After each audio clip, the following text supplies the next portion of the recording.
Hola, ¿qué tal, hermanos? ¿Cómo están? Espero que se encuentren bien allá en el aislamiento. Y bueno, pues ustedes saben que esta es una situación realmente diferente a todas las que hemos experimentado. Y bueno, pues les saludo a todos ustedes esperando que se encuentren ahí en sus casas tomando esto de una manera positiva, sabiendo que todas las cosas nos ayudan a bien. El día de hoy me gustaría continuar con el tema que estamos viendo de las convicciones. Esta es la parte número 5 sobre el tema de las convicciones. Y el tema se titula ¿qué es bueno, qué es malo y cómo discernirlo? ¿Saben? Hemos estado viendo cómo las convicciones son esas raíces que están en nuestro corazón y que solo a través de la palabra podemos nosotros realmente obtenerlas. Sin embargo, también hay aspectos en nuestra vida, o nos vamos a encontrar con aspectos en nuestra vida en donde vamos a entrar como en una zona gris, donde no vamos a entender muy bien o no vamos a poder diferenciar o saber cómo actuar bajo ciertas circunstancias. Yo en lo personal me he encontrado con que muchas de las veces en mi vida he tenido que tomar decisiones y de repente me confundo y no sé realmente qué es lo correcto. A pesar de que la palabra de Dios me da las pautas, hay cosas en las cuales vamos a presentarnos o vamos a estar en ellas en donde no vamos a saber cómo actuar. Hay situaciones en las que nos vamos a encontrar en donde vamos a tener que decidir en base a las convicciones, pero muchas veces vamos a decir, bueno, en esto no sé cómo hacerlo. Y bueno, el día de hoy a mí me gustaría compartirte algunos principios básicos sobre las convicciones. Estos principios te van a ayudar para poder aplicarlos en todas las cosas, incluso en aquellas en donde no sabes cómo actuar. Me gustaría que ahí con su Biblia en la mano me fueran siguiendo y vayamos juntos caminando por estos principios. Ahí donde estás en tu casa, acompáñame con una oración. Señor, te damos gracias por esta oportunidad, gracias porque sabemos que tú gobiernas, tú controlas, tú tienes el poder sobre todas las cosas. Y bueno, Señor, esto también nos enseña que no necesariamente, aunque lo podemos hacer, pero no necesariamente tenemos que pensar que porque no nos vemos y no nos reunimos como iglesia, no podemos aprender y glorificarte y exaltarte en medio de todo esto. Y creo que esto también nos enseña a ver cómo viven muchos cristianos en el mundo. Muchas iglesias están separadas, están aisladas, cada uno está en su casa, no se pueden reunir. Y esto nos debe ayudar también a valorar aquellos lugares que tú nos has permitido tener para estar juntos. Te pido que nos ayudes, Señor, en el nombre de Jesús. Amén. Bueno, el primer principio que tenemos que aprender sobre lo que es bueno, lo que es malo y cómo poder discernirlo, cómo poder actuar, sería, lo primero es útil, o sea, sobre la base de 1 de Corintios capítulo 6, verso 12, el apóstol Pablo dice, todas las cosas me son lícitas, pero no todas son de provecho. Todas las cosas me son lícitas, pero yo no me dejaré dominar por ninguna. Entonces, el primer principio que tenemos que aprender ¿es útil? Es una pregunta, ¿es útil? O sea, en base a esto, yo debo de pensar y decir, bueno, ok, ¿esto que voy a hacer me beneficia espiritualmente? ¿Me fortalece? ¿Me ayuda en mi desarrollo espiritual? ¿Me ayuda en mi desarrollo mental? ¿Esto que voy a hacer va a ser provechoso para que mi vida sea más espiritual, mejor con Dios, o no me ayuda? Eso sería el número 1. ¿Es útil? Piensa, por un momento, piensa en todas esas situaciones en donde de repente te vas a encontrar Y tú vas a decir, bueno, ¿esto es útil? ¿Me es útil o no me es útil? Ese sería el número 1. Número 2. ¿Esto que voy a hacer o esto que hago me lleva bajo su dominio? O sea, dice en 2 de Pedro 2:19, el apóstol Pedro escribe y dice: les prometen libertad, mientras que ellos mismos son esclavos de la corrupción, pues uno es esclavo de aquello que le ha vencido. Entonces, cualquier cosa, lo que sea, que te lleva bajo su dominio, su poder, o que se convierte en un hábito, debes de pensar si en realidad es un pasatiempo, es algo que no me afecta, o tiene un poder o un dominio sobre ti. Dice Pablo en Romanos 6:16, ¿no saben que cuando se presentan a alguno como esclavos para obedecerlo, son esclavos de aquel a quien obedecen? Dice Pablo también, ya sea del pecado para muerte o de la obediencia para justicia. O sea, cuando tú te sometes a algo o a alguien como un esclavo para obedecerlo, te conviertes en esclavo de aquello que tú obedeces. Entonces es muy importante entender, ¿esto que voy a hacer me domina? ¿Esto que voy a hacer me lleva a pecar? ¿O yo puedo dominarlo? Es algo que no me arrastra, yo tengo un control, no me controla. Eso es importante. Número 3.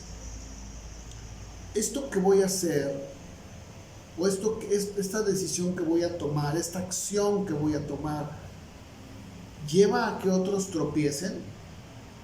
Porque muchas de las veces nosotros solamente estamos enfocados en nosotros, en lo que yo quiero, en lo que a mí me gusta, en lo que yo siento satisfacción.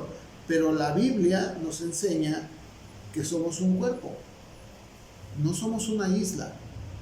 Muchas de las veces vemos cómo el cristiano solamente está pensando en sí mismo y no le preocupan los demás. Está pensando en conseguir las cosas o en buscar aquellas cosas que le pueden causar una satisfacción.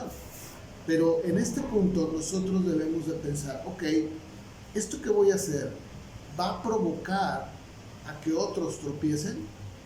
Recuerden, el apóstol Pablo dice en 1 Corintios 12, del verso 12 al 27, lo siguiente: así como el cuerpo es uno y tiene muchos miembros, pero todos los miembros del cuerpo, aunque son muchos, constituyen un solo cuerpo, así también es Cristo. Pues por un mismo espíritu todos fuimos bautizados en un solo cuerpo, judíos o griegos, esclavos, libres, a todos se nos dio a beber del mismo espíritu, porque el cuerpo no es un solo miembro, sino muchos. Si el pie dijera, porque no soy mano, no soy parte del cuerpo, no por eso deja de ser parte del cuerpo. Si el oído dijera, porque no soy ojo, no soy parte del cuerpo, no por eso deja de ser parte del cuerpo. Si todo el cuerpo fuera ojo, ¿qué sería del oído?, pregunta Pablo. Si todo fuera oído, ¿qué sería del olfato? Ahora bien, Dios ha colocado a cada uno de los miembros en el cuerpo según le agradó. Si todos fueran un solo miembro, ¿qué sería del cuerpo? Sin embargo, hay muchos miembros, pero un solo cuerpo. El ojo no puede decirle a la mano, no te necesito, ni tampoco la cabeza a los pies, no las necesito. Por el contrario, la verdad es que los miembros del cuerpo que parecen ser los más débiles son los más necesarios. Y las partes del cuerpo que estimamos menos honrosas, a estas las vestimos con más honra. De manera que las partes que consideramos más íntimas reciben un trato más honroso, ya que nuestras partes presentables no lo necesitan. Mas así formó Dios el cuerpo, hablando de la iglesia, dando mayor honra a la parte que carecía de ella, a fin de que en el cuerpo no haya división, sino que los miembros tengan el mismo cuidado unos por otros. Si un miembro sufre, todos los miembros sufren con él. Si un miembro es honrado, todos los miembros se regocijan con él. Ahora bien, ustedes son el cuerpo de Cristo, dice Pablo. O sea, cada uno de nosotros somos parte del cuerpo de Cristo y cada uno individualmente un miembro de él. Tenemos que hacernos la pregunta, ¿lo que yo voy a hacer puede llevar a otros a tropezar? Porque tal vez tú dices, bueno, yo lo puedo dominar, eso no pasa nada, para mí no es un problema. Bueno, pero debes de pensar que lo que para ti puede ser algo que no te domina, como lo decía yo hace un momento, para otros sí puede ser una piedra de tropiezo y muchas veces nos olvidamos de eso. Por ejemplo, cuando escuchamos a muchos cristianos decir si se pueden poner un tatuaje, si se pueden poner un piercing, si pueden tomar alguna bebida alcohólica. Solamente estoy citando algunos ejemplos de los más comunes que hay el día de hoy. Hace 10 años ni siquiera se hablaba de tatuarse o ni siquiera se hablaba de ir a la yoga como algo normal. El día de hoy hay pastores que aprueban la yoga y que incluso le dicen a sus miembros que vayan a la yoga y no hay ningún problema. Tenemos que pensar entonces, lo que voy a hacer, lo que sea que vayas a hacer, ¿afecta a otros? O sea, lo que tú haces, lo puedes hacer sin ningún temor, sin ningún problema, sin que afecte a otros.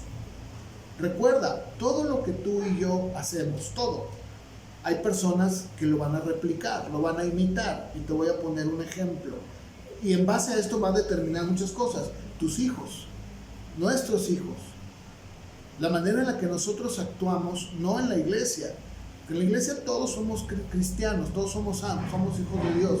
No, la manera como actuamos en nuestro día a día es un ejemplo. Pero también si tú en tu trabajo tienes compañeros de trabajo, ellos también te están viendo. Y no se trata de ser un hipócrita.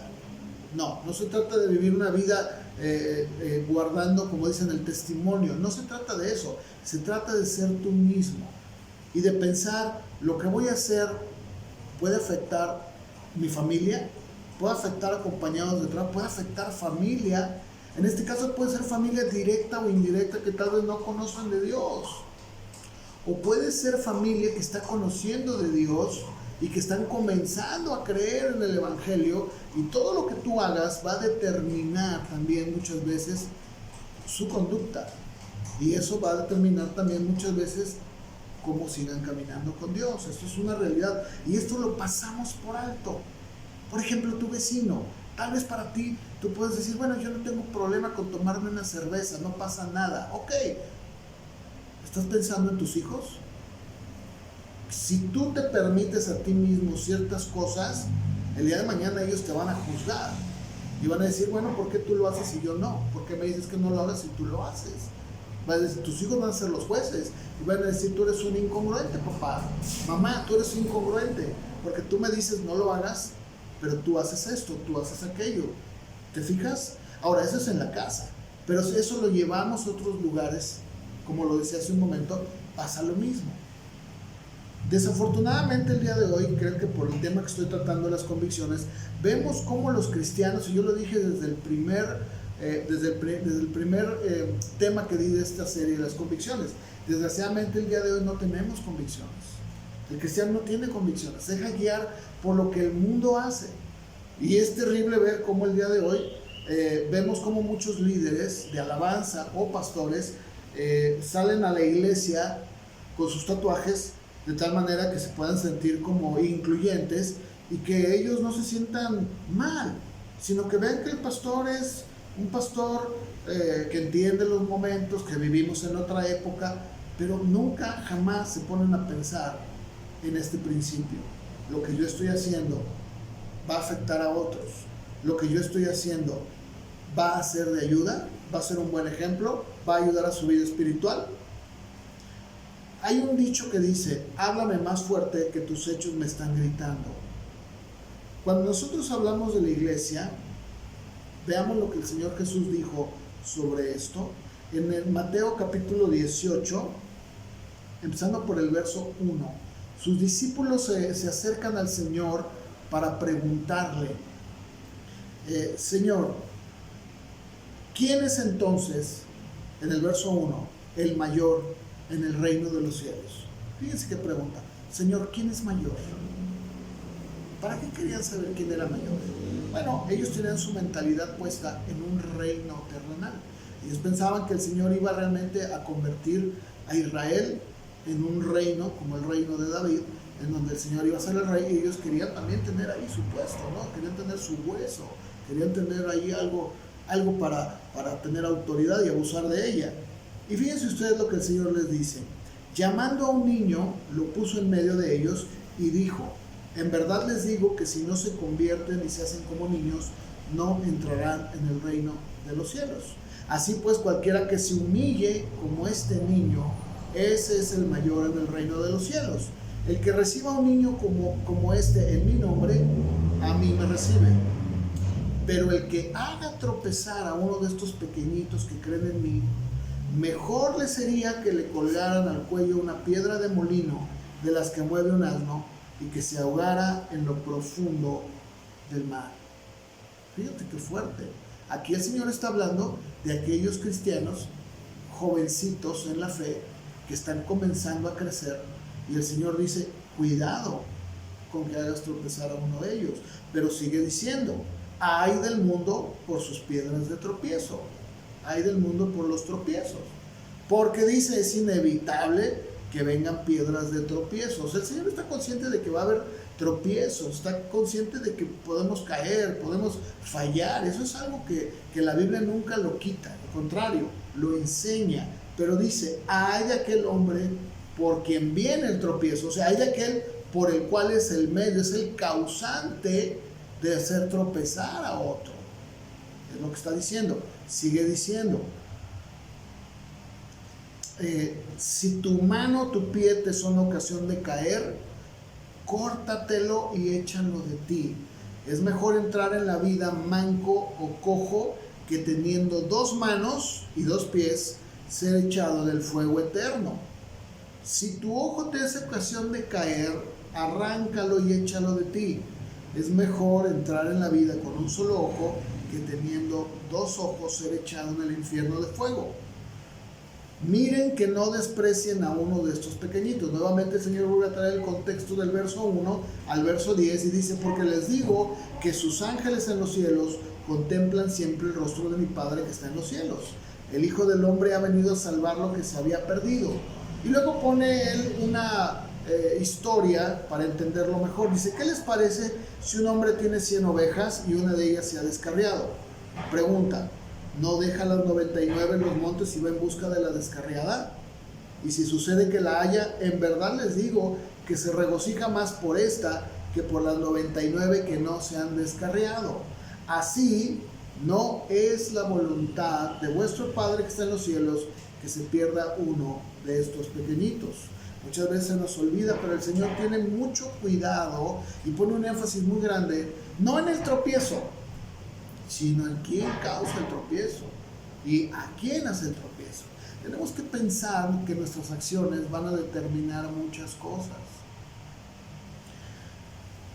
Si ustedes siguen leyendo en Mateo 18, los animo a que lean del verso 15 en adelante. El Señor empieza a decirnos cuáles son las pautas que debemos de seguir para poder arreglar alguna diferencia con algún hermano dentro de la iglesia, porque el Señor está consciente que vamos a tener diferencias, que va a haber situaciones en nuestra vida, pero Él nos da las pautas de cómo resolverlas.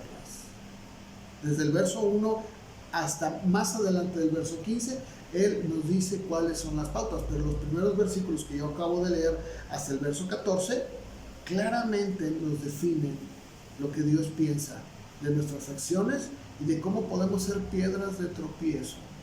Pablo el apóstol nunca buscaba su propio bien. Él mismo dijo, si es necesario dejar de comer carne para que mi hermano tropiece, dejará de comer carne. ¿Qué puede pasar en un momento dado? No puede pasar absolutamente nada.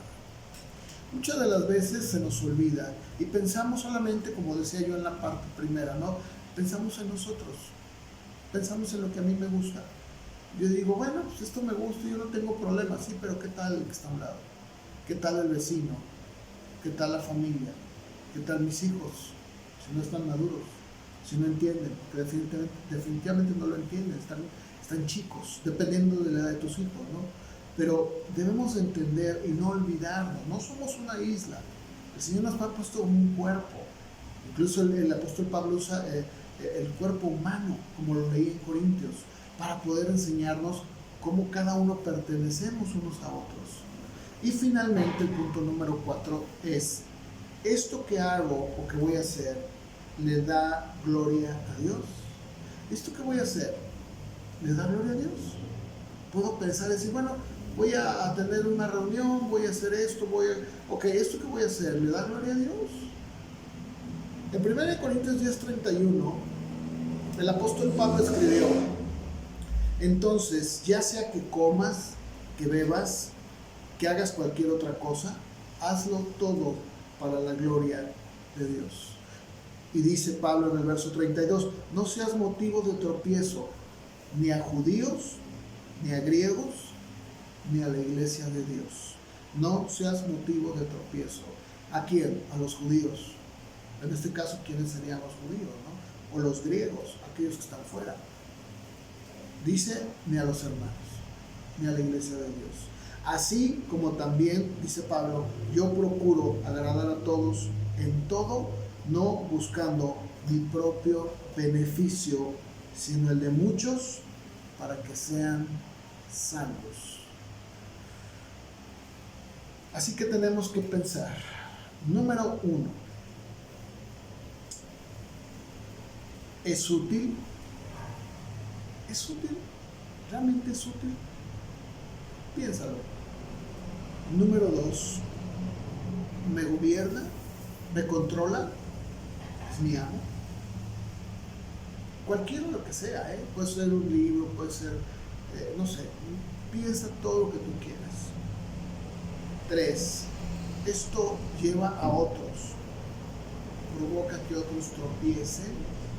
Soy una piedra de tropiezo, lo que voy a hacer va a ser una piedra de tropiezo, va a traer desgracia en lugar de gracia, que sería el punto número 4, el de le da gloria a Dios. O sea, esto que voy a hacer le da la gloria a Dios.